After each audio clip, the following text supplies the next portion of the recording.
Hello friend, good evening. তোমরা সবাই কেমন আছো? আশা করি তোমরা সবাই ভালো আছো। আর আমি এখন খুব ভালো আছি। আর আজকে আমি ভিডিওটা দিতে পারছি না, তার কারণ হচ্ছে শরীরটা প্রচুর প্রচুর খারাপ লাগছে, তার জন্য দিতে পারছি না। আর কেন, কি কারণে দিতে পারছি না, তো শরীরটা সত্যি খুব ভালো নেই। আর সেটা তোমাদের আজকে হয়তো পোস্ট করতে পারছি না, কালকে ভিডিওটা বানাতে পারিনি। আমি কালকে এত শরীর খারাপ লাগছিল, সেই ভিডিওটা একদমই করতে পারিনি। ভিডিও বানাবো বলে সব কিছু রেডি করে নিয়েছি, কিন্তু তারপরে ওষুধ খেয়েছি, একটা জ্বরের ওষুধ খেয়েছি, ব্যাস অবস্থা খারাপ হয়ে গেছে, শুয়ে পড়েছি।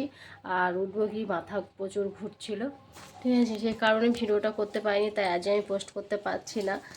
তো আজকের ভিডিওটা কালকে তোমাদের অবশ্যই শেয়ার করব, যে কি কারণ। হ্যাঁ, তো কালকে তোমরা দেখতে পারবে।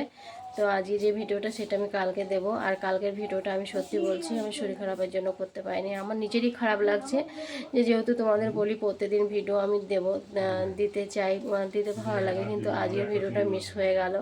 শুধু শরীর খারাপ, এত জ্বর, বুঝতে পারছি না কি হয়েছে, যে উঠতেই পারিনি আমি। আর কালকে রাত্রেবেলা সারা রাতে কোনো হুঁশও ছিল না, এত ঘুমিয়েছি এত ঘুমিয়েছি।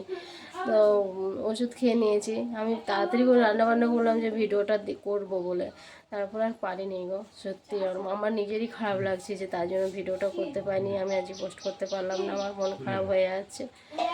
এই হচ্ছে ব্যাপার। তো ঠিক আছে, চলো বন্ধুরা, বাবাই। তাও আমি একটা ভাবলাম যে তোমাদের ছোট্ট একটা ব্লগ করে আমি তোমাদের জানিয়ে দিই যে আমি ভিডিওটা আজকে দিতে পারছি না, তার জন্য করলাম। তো ঠিক আছে, চলো, বাই।